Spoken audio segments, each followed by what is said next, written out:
Hello students, मुझे उम्मीद है आप सभी अच्छे होंगे। जैसा कि आप सभी स्टूडेंट्स को पता है, मैं आपको क्लास 10th मैथमेटिक्स के अंदर एनसीईआरटी एग्जाम्पलर करवा रहा हूं। मैं आपको एक्सरसाइज 2.1 पूरी करवा चुका हूं विद एग्जाम्पल। अगर आपने वो वीडियो नहीं देखी तो प्लीज पहले वो वाली वीडियो को देखना, फिर ये वाली वीडियो को देखना, आपको चीजें ज्यादा अच्छे तरीके से समझ आएगी। आज मैं आपको एक्सरसाइज 2.2 करवाऊंगा विद एग्जाम्पल। चलिए पहले एनसीईआरटी एग्जाम्पलर से क्वेश्चन को रीड करते हैं। एनसीईआरटी एग्जाम्पलर को थोड़ा सा एक्सप्लोर करते हैं। एनसीईआरटी एग्जाम्पलर को और थोड़ा सा एक्सप्लोर करते हैं। चैप्टर 2 में और क्या क्या है। इसके अंदर सी है short answer question with reasoning. तो हमने पहला पढ़ा sample question 1, can x minus 1 be remainder और division of a polynomial p x by 2x+3 justify your answer. ये आपके कोर्स में नहीं है। Sample question number 2, is the following statement true or false? Justify your answer. If the zeros of a quadratic polynomial ax square plus bx plus c both are negative, then a b c all have the same sign. तो ये हमें करना है, ये मैं आपको white board पर करवा देता हूँ। आपने देखा, अभी अभी मैंने क्वेश्चन को रीड करा। क्वेश्चन रीड करने के बाद मुझे पता चला कि इस क्वेश्चन में ये बोला गया है कि आपके पास एक क्वाड्रेटिक पोलिनोमियल है और उस पोलिनोमियल के दोनों जीरोस नेगेटिव हैं। तो आपको ये बताना है कि क्या उसमें ए, बी और सी की वैल्यू पॉजिटिव आएगी। तो चेक करते हैं इस तरह के क्वेश्चन कैसे करते हैं।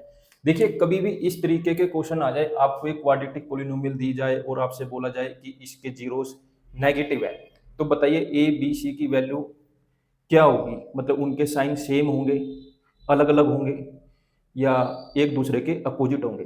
इन क्वेश्चनों के अंदर आपको हमेशा क्या करना है, जीरोस को लेट कर लेना है। क्या करना है बेटा, जीरोस को लेट करना है। जैसे कि इस क्वाड्रेटिक पोलिनोमियल में बोला गया कि दोनों जीरोस कैसे हैं, नेगेटिव। तो मैंने एक वैल्यू मान ली -1 -2। आप कुछ भी मान सकते हैं, कोई दिक्कत वाली बात नहीं है। तो मैंने जीरोस मान लिए -1 -2। तो मैंने यहाँ पर क्या करा बेटा, सम ऑफ जीरोस निकाल लिए। तो सम ऑफ जीरोस का हमारा फॉर्मूला होता है अल्फा प्लस बीटा। तो -1 प्लस -2 प्लस माइनस माइनस -1 -2 करूंगा तो क्या आएगा, -3। तो हमारे sum of zeros alpha plus beta आ गया -3। अब बेटा यहाँ पर मैं निकालूंगा product of zeros. Product of zeros क्या होता है बेटा, अल्फा इंटू बीटा। तो मैंने यहाँ पर अल्फा की वैल्यू -1 रखी, बीटा की वैल्यू -2 रखी। अल्फा इंटू बीटा करा तो 2 आ गया। अब मैंने क्या करा, एक क्वाड्रेटिक पोलिनोमियल फाइंड करी। क्वाड्रेटिक पोलिनोमियल का क्या फॉर्मूला होता है, के ब्रैकेट में x square minus alpha plus beta x plus alpha into beta. मतलब x square minus sum of zeros x plus product of zeros. तो मैंने यहां पर क्या करा, सम ऑफ जीरोस की वैल्यू पुट कर ली -3, प्रोडक्ट ऑफ जीरोस की वैल्यू पुट कर ली 2। माइनस माइनस क्या आया, प्लस। ये प्लस का प्लस ही है, तो हमारी इक्वेशन आ गई x square plus 3x plus में 2। अब मैंने क्या करा, इसको अपनी क्वाड्रेटिक पोलिनोमियल के साथ कंपेयर करा।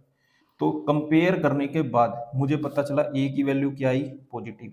बी की वैल्यू भी क्या आई, पॉजिटिव। सी की वैल्यू भी क्या आई, पॉजिटिव।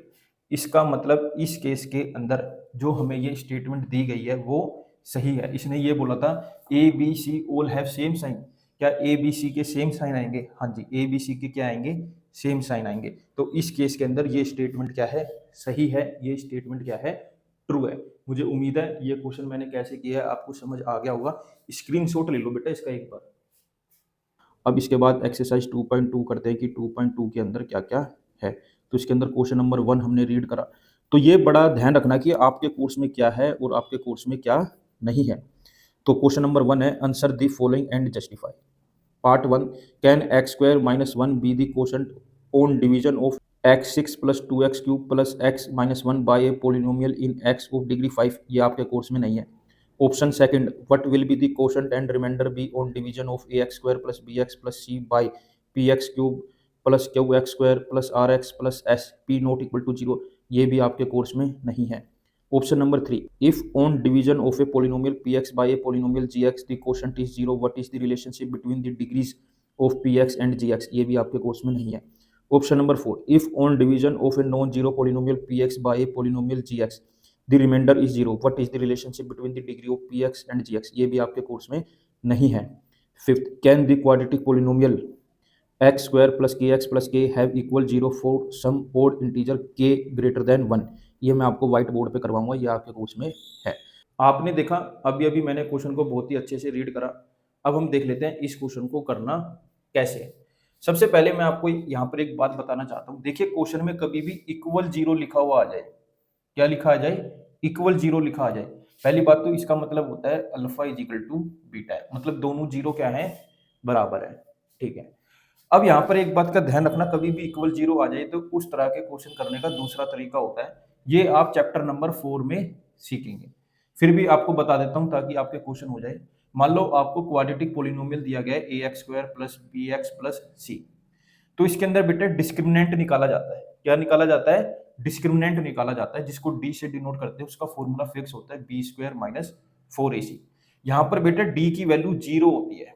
डी की वैल्यू क्या होती है, जीरो होती है जब इक्वल रूट्स होते हैं। डी की वैल्यू क्या होती है बेटा, एक से बड़ी होती है, मतलब पॉजिटिव होती है जब दोनों रूट्स क्या होते हैं, डिस्टिंक्ट होते हैं, रियल होते हैं। बेटा डी की वैल्यू नेगेटिव तब होती है जब हमारे पास नो रियल रूट्स होते हैं, डी की वैल्यू नेगेटिव तब आती है। तो इस क्वेश्चन के अंदर हमें बोला है कि हमें यहाँ पर एक क्वाड्रेटिक पोलिनोमियल दी गई है, हमें बोला गया है उसके इक्वल रूट्स हैं।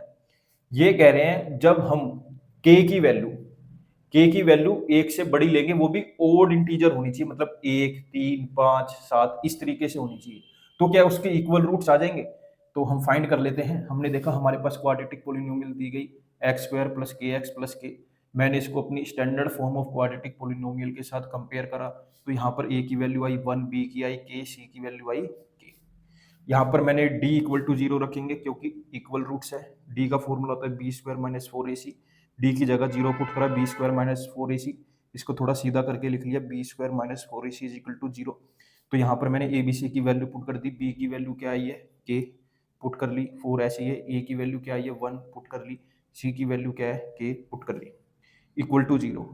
के स्क्वायर माइनस 4 को के से करा, 4 के इज इक्वल टू जीरो। तो मैंने देखा इन दोनों में क्या है, के है, तो यहाँ से मैंने के कॉमन ले लिया, तो ये बच गया K minus 4 is equal to zero. तो मैंने इसको ऐसे लिखा K equal to zero, K minus 4 equal to zero, तो के की वैल्यू आई 4। तो मैंने देखा जब इस क्वाड्रेटिक पोलिनोमियल के अंदर हम के की वैल्यू जीरो रखेंगे, यहाँ पर मैंने के की वैल्यू को जीरो रखा, जहां जहां के था वहां पर जीरो रखा, x square plus K x plus के की जगह जीरो पुट करा, तो मेरी सिर्फ बचा एंड में एक्स स्क्वायर। जब मैंने इसका डी निकाला, डिस्क्रिमिनेंट निकाला, तो मेरा आया जीरो। ऐसी मैंने के की वैल्यू 4 रखी। जब मैंने के की वैल्यू को 4 रखा, जहां जहां पर के था वहां पर मैंने 4 रखा, और यहाँ पर मैंने डिस्क्रिमिनेंट निकाला, तो मेरा आया जीरो। तो यहाँ से हमें ये पता चलता है जब हम के की वैल्यू जीरो रखेंगे या 4 रखेंगे तभी हमारा डिस्क्रिमिनेंट जीरो आएगा, तभी हमारे इस क्वाड्रेटिक पोलिनोमियल के जीरोस इक्वल आएंगे।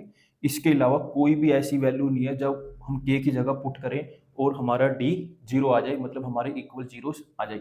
तो हम इस केस के अंदर कहेंगे ऐसा कोई ओड इंटीजर है ही नहीं एक से बड़ा जिसको हम पुट करें और हमारे इस क्वाड्रेटिक पोलिनोमियल के इक्वल जीरोस आ जाए। तो इस केस के अंदर हमारा आंसर होगा नो। क्यों होगा नो, समझ आ गई ना, क्योंकि जीरो और 4 के अलावा ऐसी कोई के की वैल्यू है ही नहीं जिसमें इस क्वाड्रेटिक पोलिनोमियल के इक्वल जीरोस आ जाए। मुझे पूरी पूरी उम्मीद है आपको ये समझ आ गया होगा। यहाँ पर एक बात का ध्यान रखना, इसने बोला ओड इंटीजर, क्या बोला है, ओड इंटीजर। अगर ये इवन यूज कर देता तो ये ट्रू हो जाता, क्योंकि फिर के की वैल्यू 4 आ जाती। उम्मीद है समझ गए होंगे। देखिए पूरा यूट्यूब देख लेना, किसी ने भी इतने अच्छे से नहीं समझाया इस क्वेश्चन को जितने अच्छे से मैंने समझाया है। स्क्रीनशॉट ले लो बेटा एक बार इसका। क्वेश्चन नंबर 2 पढ़ लेते हैं। Are the following statement true और false, justify your answers. Option 1, if the zeros of a quadratic polynomial ax square plus bx plus c are both positive, then a b and c all have the same sign। इस question को मैं white board पे करवाऊंगा। आपने देखा अभी अभी मैंने क्वेश्चन को बहुत ही अच्छे से रीड करा। रीड करने के बाद मुझे पता चला कि ये क्वेश्चन तो सेम टू सेम एग्जाम्पल की तरह ही है। बस एग्जाम्पल के अंदर क्या था, उस क्वाड्रेटिक पोलिनोमियल के दोनों जीरोस नेगेटिव थे, लेकिन इस क्वेश्चन के अंदर क्या है, इस क्वाड्रेटिक पोलिनोमियल के दोनों जीरोस पॉजिटिव है। तो देख लेते हैं इस तरह के क्वेश्चन कैसे करते हैं। वैसे मैंने आपको बताया है इस तरह के क्वेश्चन में आपको कुछ ना कुछ वैल्यू लेट कर लेनी चाहिए। जैसे कि मैंने इस क्वेश्चन के अंदर जीरोस की वैल्यू लेट कर ली 1 और 2। आप बोलेंगे मुझे क्या सपने आएंगे, मैं क्यों वैल्यू लेट करूं, मैं तो नहीं करता। बेटा अगर आप वैल्यू लेट कर लेंगे तो आपसे ये क्वेश्चन आराम से सोल्व हो जाएगा, रही वैल्यू कौन सी माने, आप कोई भी मान सकते हैं जो आपका मन करे। तो जैसे कि मैंने सबसे आसान वैल्यू मान ली 1 एंड 2, तो आप भी अपनी मर्जी से कोई भी मान सकते हैं, लेकिन शर्त यह है वो दोनों क्या होनी चाहिए, पॉजिटिव होनी चाहिए। क्योंकि क्वेश्चन के अंदर हमें बोला है if the zeros of a quadratic polynomial ax square plus bx plus c are both positive, उनके दोनों जीरोस कैसे होने चाहिए, पॉजिटिव। तो आप कोई भी पॉजिटिव वैल्यू मान सकते हैं। तो मैंने मान ली 1 एंड 2। तो मैंने क्या करा, सबसे पहले सम ऑफ जीरोस निकाला, अल्फा प्लस बीटा करा, तो 1 प्लस 2 करा तो मेरा आ गया 3, तो सम ऑफ जीरोस आ गए 3। ऐसे ही मैंने प्रोडक्ट ऑफ जीरोस निकाली, अल्फा इंटू बीटा करा, 1 इंटू 2 करा तो मेरा आ गया 2, तो मेरा सम ऑफ जीरोस आया 3, प्रोडक्ट ऑफ जीरोस आया 2। तो मैंने क्या करा, यहाँ से क्वाड्रेटिक पोलिनोमियल फाइंड कर ली।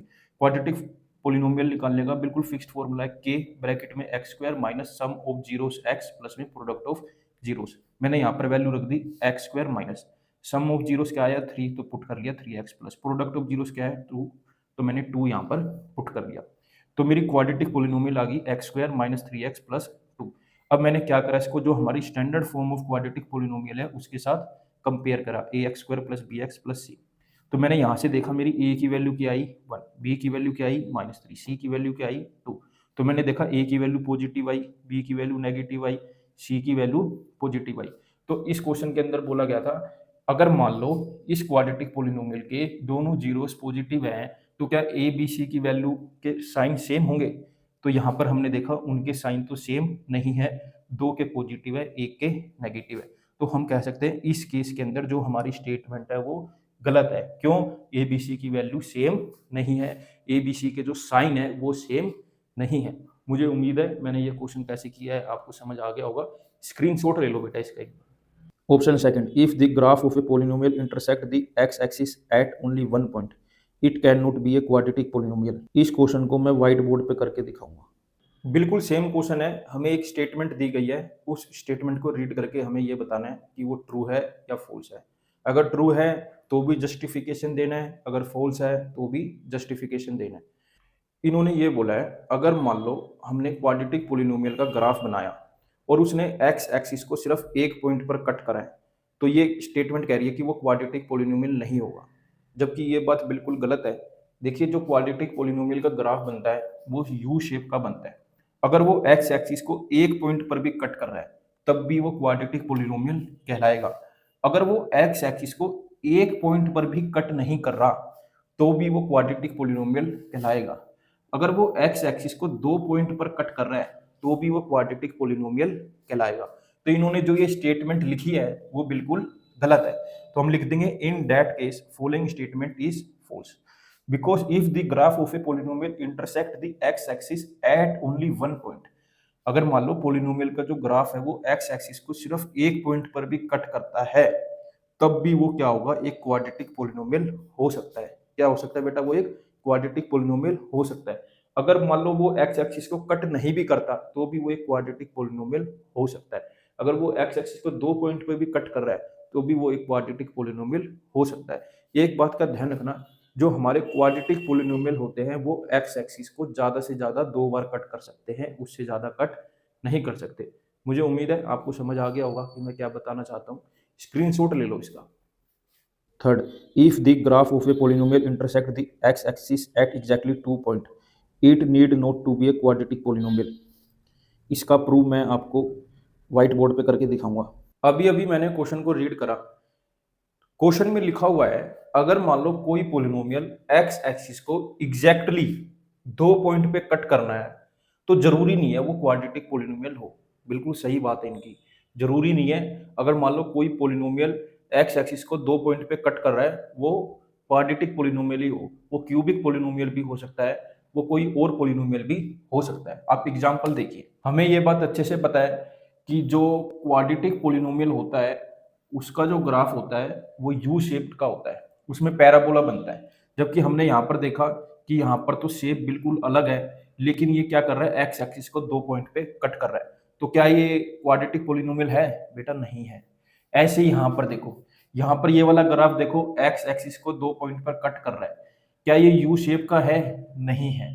तो ये बात जरूरी नहीं है अगर मान लो कोई पोलिनोमियल का ग्राफ एक्स एक्सिस को दो पॉइंट पर कट कर रहा है तो वो क्वाड्रेटिक पोलिनोमियल ही होगा, वो कोई और पोलिनोमियल भी हो सकता है। तो in that case following statement is true, तो इस केस के अंदर ये स्टेटमेंट क्या होगी, true, because if the graph of a polynomial intersect the x axis at exactly 2 points it need to be a quadratic polynomial. जरूरी नहीं है वो क्वाड्रेटिक पॉलिनोमियल हो। मुझे उम्मीद है आप समझ गए होंगे इसमें क्या बोला गया है। एक बार इसका स्क्रीनशॉट ले लो बेटा। Option 4, if two of the zeros of a cubic polynomial are zero then it does not have linear और कांस्टेंट टर्म। ये आपके कोर्स में नहीं है। Option 5, if all the zeros of a cubic polynomial are negative, then all coefficient and the constant term of the polynomial have the same sign। ये आपके course में नहीं है। Option 6, if all three zeros of a cubic polynomial x cube plus ax square minus bx plus c are positive, then at least one of a, b and c is non-negative। Option 6 भी आपके course में नहीं है। Option 7, the only value of k for which the quadratic polynomial kx square plus k has equal zeros is 1/2। ये आपके course में मैं इसको व्हाइट बोर्ड पे करूंगा। बिल्कुल सेम क्वेश्चन है, हमें ट्रू और फॉल्स बताना है और जस्टिफिकेशन देनी है। क्वेश्चन आपकी स्क्रीन के ऊपर ये रहा। इसके अंदर ये बोला गया है कि k की वैल्यू 1/2 पर ही इस इक्वेशन के इक्वल जीरोस आएंगे। तो हम चेक कर लेते हैं क्या 1/2 के अलावा कोई और वैल्यू भी है जहां पर इस क्वाड्रेटिक पॉलिनोमियल के इक्वल जीरोस आएंगे। तो मैंने आपको पहले भी बताया था, कहीं भी अगर मान लो इक्वल जीरोस लिखा हुआ आ जाए तो इसके अंदर आपको क्या करना है, डिस्क्रिमिनेंट निकालना होता है। डिस्क्रिमिनेंट कैसे निकालते हैं, d is equal to B square minus 4ac। जब जीरोस इक्वल होते हैं तो हमारा d इक्वल टू 0 हो जाता है। तो हम देख लेते हैं हमें क्या क्वाड्रेटिक पॉलिनोमियल दी गई है, कि x square plus x plus k. तो मैंने क्या करा, इसको अपनी जो हमारी standard form of quadratic equation होती है उसके साथ कंपेयर करा, a x square plus b x plus c के साथ। तो यहाँ पर ए की वैल्यू आई के, बी की वैल्यू आई 1, सी की वैल्यू आई के। तो मैंने यहाँ पर डिस्क्रिमिनेंट निकाल लिया, D is equal to B square minus 4ac। हम यहाँ पर डी की वैल्यू 0 लेंगे क्योंकि इक्वल जीरो है। तो डी की जगह 0 रखा, बी की जगह 1 रखा, माइनस 4 की जगह 4 है, ए की जगह के रखा, सी की जगह के रखा। सोल्व करा, 1 की स्क्वायर 1 माइनस 4 को के से और के से मल्टीप्लाई करा तो आ गया 4k स्क्वायर। मैंने क्या करा, ये माइनस के 4k स्क्वायर को इक्वल टू को इधर लिया है तो ये आ गया प्लस का। ये हो गया 4k square is equal to 1, के स्क्वायर इज इक्वल टू आ गया 1/4। मैंने स्क्वायर को उधर ले गया तो वो आ गया अंडर रूट में। तो यहाँ पर के की दो वैल्यू आई प्लस माइनस 1/2। तो के की वैल्यू दो आ रही है, एक आ रही है 1/2 और के की एक वैल्यू आ रही है माइनस 1/2। तो इन्होंने ये बोला था हमें कि जो हमें क्वाड्रेटिक पॉलिनोमियल दी गई है उसके इक्वल जीरोस तभी आएंगे जब के की वैल्यू 1/2 होगी। लेकिन हमने देखा अगर के की वैल्यू माइनस 1/2 होगी तब भी इसके इक्वल जीरोस आ जाएंगे। इसका मतलब इन्होंने जो ये स्टेटमेंट लिखी है ये क्या लिखी है, गलत लिखी है। तो इस केस के अंदर क्या है, अबव स्टेटमेंट गलत है क्योंकि के की यहाँ पर कितनी वैल्यू आ रही है, दो, एक आ रही है 1/2, एक आ रही है माइनस 1/2। आप सभी बच्चों से छोटी सी रिक्वेस्ट यही है, प्लीज़ मेरे साथ ऐसे ही जुड़े रहिए। मैं आगे भी आपके लिए ऐसे ही अच्छी अच्छी वीडियो बनाता रहूँगा। कोई चीज़ समझ नहीं आती तो कमेंट कर दिया करिए, मैं आपका डाउट क्लियर करने की पूरी पूरी कोशिश करूँगा। Thank you for watching. Screenshot ले लो इसका भी।